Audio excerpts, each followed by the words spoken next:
Today is 10th of April 2020 and we have been revising the previous year question paper of UPSC prelims examination. So in this session we are going to see about economics 2023 paper और कैसे questions पूछे गए. We are going to see the type of question that is being asked in the examination, and along with that we will also see what are the various nitty-gritties that the UPSC is asking from you in this examination. The examination is not very difficult. I am going to say it at the very onset, but you have to be smart and very calculative whenever you are going to solve this paper. And your paper is on 24th of May 2026. So around 40 odd days are there in your hand. So what are the things that you need to do in these 40 days? The very first thing goes without saying is revision. And revision of what? Your static areas. The standard textbooks, for example, your Lakshmikant, your Spectrum, your economics book that you are following, your geography, your NCERTs, whatever you have done as of now in the last 1.5 years, you have to make sure that you revise your static areas. The second is your current affairs. Whatever you have prepared, whether you have read the Hindu, the Indian Express, any magazine that you have followed, make sure that you revise that current affairs also, along with the static areas.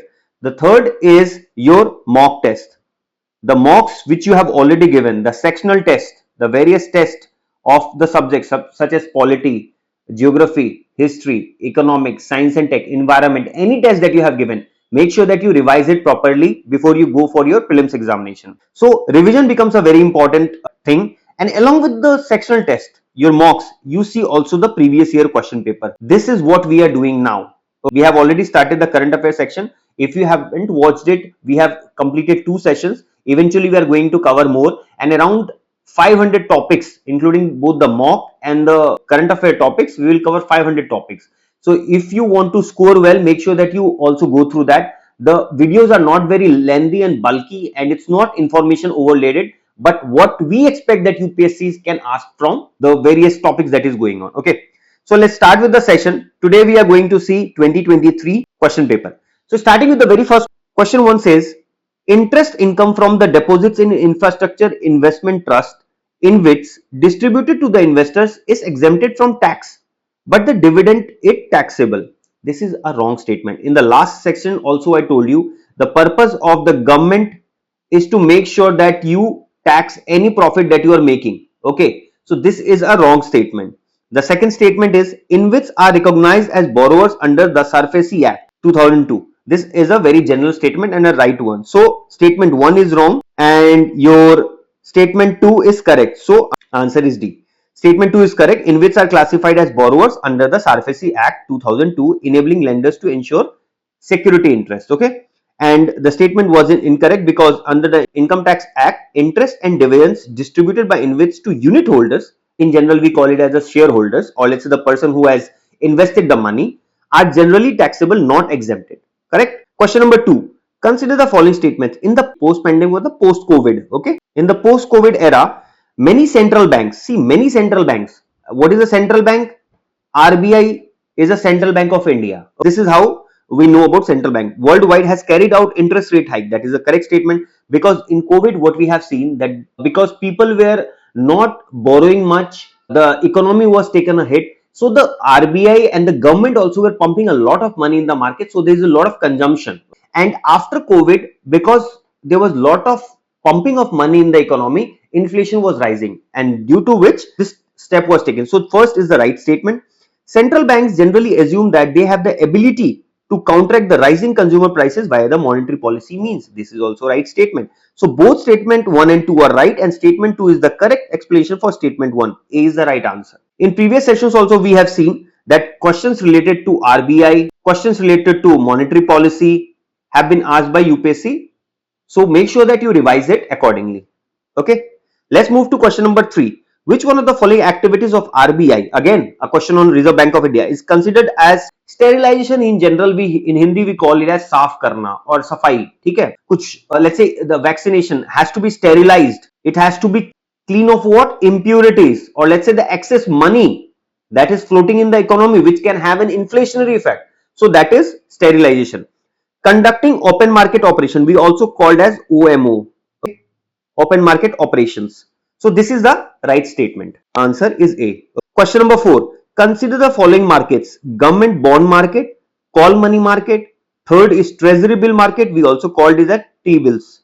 Okay. In the previous session also we have seen a T-bills are released for 191 days, 182 days, 364 days. Okay. These T-bills are released by RBI on behalf of the government of India.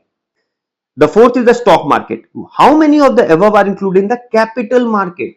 So first of all, you have to understand there are two types of market when we talk about where the people are borrowing money from or the government is borrowing money from. One is money market, another is capital market. Money market is for short term, capital market is for long term. Now, how do we define short term? Generally for less than a year. Okay, it's called short term. Long is anything more than 1 year. There are exceptions to it, but this is the most generalistic definition or let's say understanding of concept that I'm providing you. Money market and capital market. Here the question is asking about capital market. How many of them are included? Capital market. So government bond market is a capital market. Stock market is a capital market. Call money market and treasury bills, you have already seen it is less than 1 year. So this is money market. So only 2 is the right answer. So government bond and stock market are capital market. Call money and T-bills are money market. So B is the right answer. Okay. Question number 5. Which one of the following best describes the concept of small farmer large field? Now this question was asked to check your general understanding. If you read all the 4 statements, take a pause and read all the 4 statements, you will get to know that many small marginal farmers in an area organize themselves into a groups and synchronize and harmonize selected agriculture operations. This is the right option for this question. So it is a collective farming model to achieve economies of scale, because in India the biggest problem is land fragmentation. How do we understand land fragmentation? For example, your grandfather had 2 sons and these 2 sons also had 2 sons.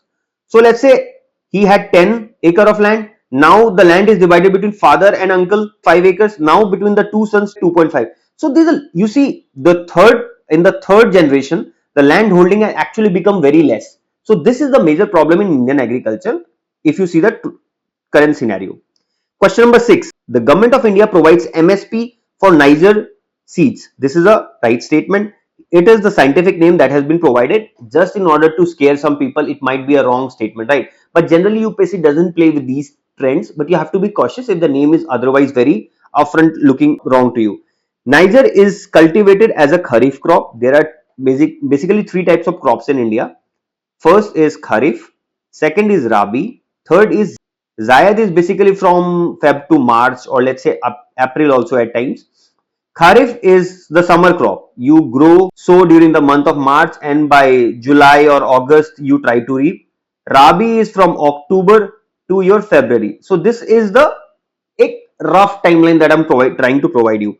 Some tribal people in India use Niger seed oil for cooking. This is the right statement. So the best part about Niger seed is that it can grow in not so suitable soils. For example, generally when we use any crop, we make sure that the soil is alluvial, and any crop that we sow in this soil will grow well. But for Niger, you can have a soil which is not so of good quality. It can have rock deposits also, some sand also, but this is the USP of Niger seed. It can grow in any kind of soil. So C is the right statement. So here we can see C is the right statement. So let's move on to the next question number 7. Consider the following investment in the following assets: brand recognition, inventory, intellectual property, mailing list of clients. How many of the above are considered intangible investment? Intangible means one which we cannot touch. Tangible is something which we can touch. Intangible we cannot touch. So brand recognition we cannot touch.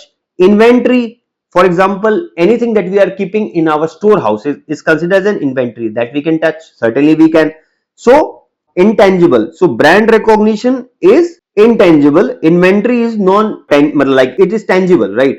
Intellectual property is intangible. Mailing list of clients is also intangible. So answer is C. Only 3, not only 4. Okay. So answer is C. Brand, intellectual property lists, mailing lists are tangible and inventory is tangible and these are intangible. Okay, I hope you get the sense of it. Okay, looking on to the next question, number 8. Consider the following infrastructure sectors: affordable housing, mass rapid transport, healthcare, renewable energy. Okay, how many of the above does UNOPS Sustainable Investment in Infrastructure and Innovation S3I initiative focus on the these? Okay, affordable housing is one of it, mass rapid transport is not there, healthcare is included, renewable energy is also included. So you have only 3 as the right answer. See, focuses on affordable housing, renewable energy and health. Mass rapid transport is not a part of S3I initiative. Let's move on to the next question, number 9.